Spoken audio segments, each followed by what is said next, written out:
ایک ایسے نبی جنہیں ایک دیو ہیکل مچھلی نے زندہ نگل لیا تھا۔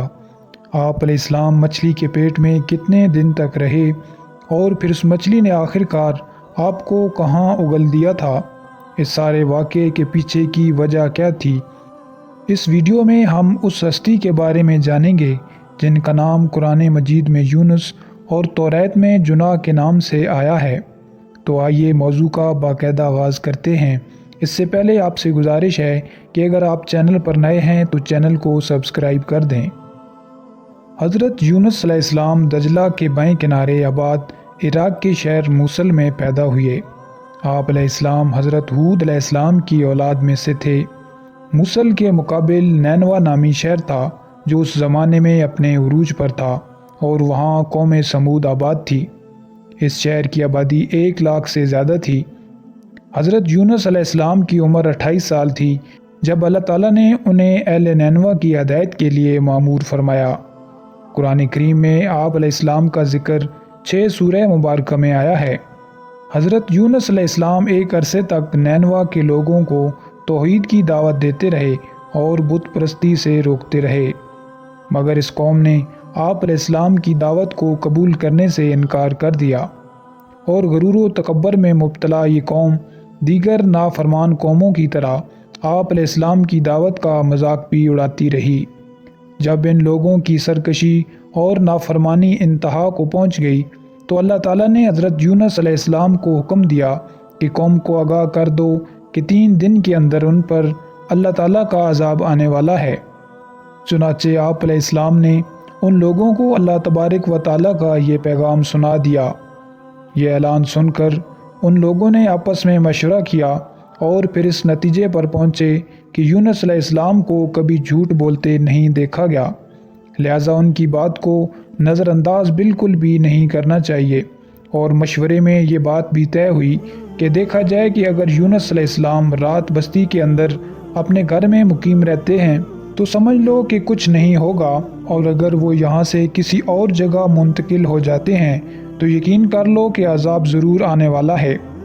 خیر، حضرت یونس علیہ السلام رات کو اس بستی کو چھوڑ کر وہاں سے نکل گئے۔ جب صبح ہوئی تو ان لوگوں کو عذاب الہی کے آثار نظر آنے لگے۔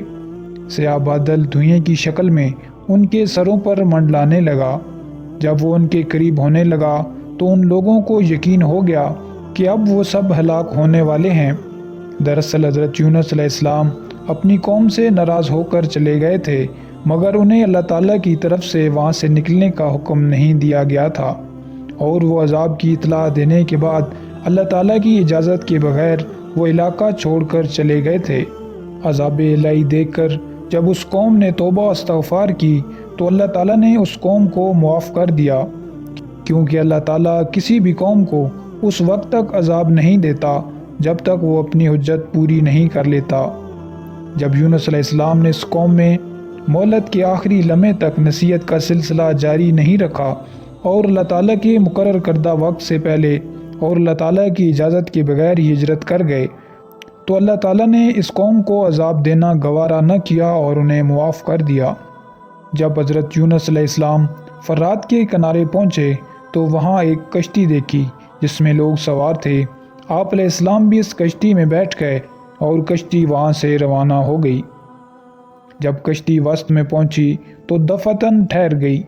کشتی والوں نے منادی کی کہ اس کشتی میں اگر کوئی گناہ گار یا بھاگا ہوا غلام سوار ہو جاتا ہے تو یہ کشتی ایسے ہی خود بخود رک جاتی ہے، لہٰذا ایسے آدمی کو چاہیے کہ وہ خود کو ظاہر کرے تاکہ اس کی وجہ سے سب پر مصیبت نہ آئے۔ اس بات پر حضرت یونس علیہ السلام بول پڑے کہ وہ بھاگا ہوا غلام گناہ گار میں ہی ہوں۔ اللہ تعالیٰ کے حکم کا انتظار کیے بغیر یوں چلے آنے کو حضرت یونس علیہ السلام کی پیغمبرانہ شان نے ایک گناہ قرار دیا کہ پیغمبر کی کوئی نقل و حرکت اللہ تعالیٰ کے حکم اور اجازت کے بغیر نہیں ہونی چاہیے تھی۔ مختصر یہ کہ آپ علیہ السلام نے کشتی والوں سے فرمایا کہ مجھے دریا میں ڈال دو تو تم سب اس عذاب سے بچ جاؤ گے، مگر کشتی والے اس بات پر تیار نہ تھے، چنانچہ انہوں نے قرعہ اندازی کرنا بہتر سمجھا تاکہ جس کا نام نکلے اسے ہی دریا میں ڈالا جائے۔ چنانچہ قرعہ اندازی کی گئی، لیکن قرعہ اندازی میں بھی آپ علیہ السلام کا ہی نام نکل آیا۔ لوگوں کو اس بات پر تعجب ہوا کیونکہ وہ لوگ آپ علیہ السلام کو پہچانتے تھے۔ چنانچہ کئی بار قرآن اندازی کی گئی مگر ہر بار آپ علیہ السلام کا ہی نام آتا رہا۔ قرآن کریم کی سورہ الصفات کی آیت نمبر 141 میں اس قرآن اندازی اور حضرت یونس علیہ السلام کا نام نکلنے کا ذکر موجود ہے۔ ایک طرف قرآن اندازی میں نام آنے پر آپ علیہ السلام کو دریا میں ڈالے جانے کا سامان ہو رہا تھا، جبکہ دوسری طرف ایک بہت بڑی مچھلی اللہ تعالیٰ کے حکم پر کشتی کے قریب منہ کھولے موجود تھی تاکہ آپ علیہ السلام کو اپنے پیٹ میں جگہ دے۔ حضرت یونس علیہ السلام جیسے ہی پانی میں گئے، مچھلی نے فوراً انہیں اپنے پیٹ میں لے لیا۔ آپ علیہ السلام مچھلی کے پیٹ میں کتنے دن رہے اس بارے میں مختلف روایات ہیں۔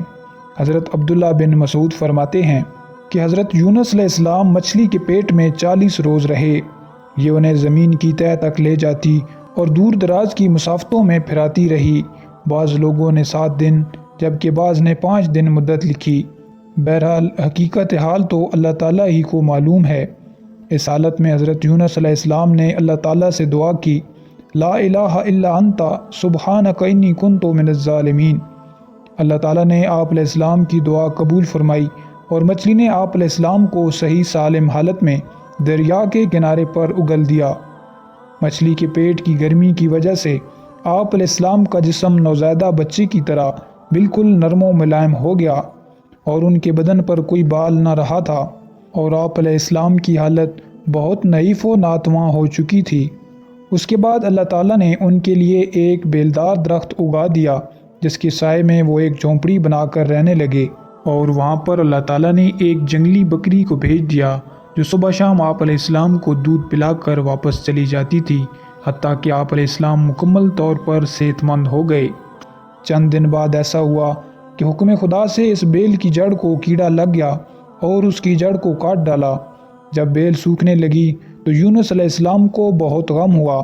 تب اللہ تعالیٰ نے وحی کے ذریعے ان کو مخاطب کیا اور فرمایا، یونس تم کو اس بیل کے سوکھنے کا بہت رنج ہوا جو ایک حقیر سی چیز ہے، مگر تم نے یہ نہ سوچا کہ نینوا کی 1 لاکھ سے زیادہ آبادی جس میں انسان بس رہے ہیں اور ان کے علاوہ جاندار بھی آباد ہیں، اس کو برباد اور ہلاک کر دینے میں ہم کو کوئی ناگواری نہیں ہوگی، اور کیا ہم ان کے لیے اس سے زیادہ شفیق و مہربان نہیں ہیں جتنا کہ تم کو اس بیل کے ساتھ انس ہے جو تم وحی کا انتظار کیے بغیر قوم کو بد دعا دے کر ان کے درمیان سے نکل آئے۔ بہرحال حضرت یونس علیہ السلام کو اب دوبارہ حکم ہوا کہ وہ نینوا جائیں اور قوم میں رہ کر ان کی ہدایت و رہنمائی فرمائیں تاکہ خدا کی اس قدر کثیر مخلوق ان کے فیض سے محروم نہ رہے۔ چنانچہ آپ علیہ السلام اللہ تعالیٰ کے حکم کی تعمیل کرتے ہوئے نینوا میں واپس تشریف لے آئے۔ قوم نے جب آپ علیہ السلام کو دیکھا تو بے حد مسرت اور خوشی کا اظہار کیا اور آپ علیہ السلام کی رہنمائی میں دین و دنیا کی کامیابیاں و کامرانیاں حاصل کرتی رہی۔ اس قصے میں جتنے اجزاء قرآن پاک میں مذکور ہیں یا احادیث مبارکہ سے ثابت ہیں وہ تو یقینی ہیں، باقی اجزاء محض تاریخی روایات پر مشتمل ہیں۔ اللہ تعالیٰ ہمیں دین اسلام کی صحیح سمجھ اور اس پر چلنے کی توفیق عطا فرمائے۔ ویڈیو اچھی لگی ہو تو چینل کو سبسکرائب کیجیے گا۔ ملتے ہیں اگلی معلوماتی ویڈیو میں، اپنا خیال رکھیے گا۔ اللہ حافظ۔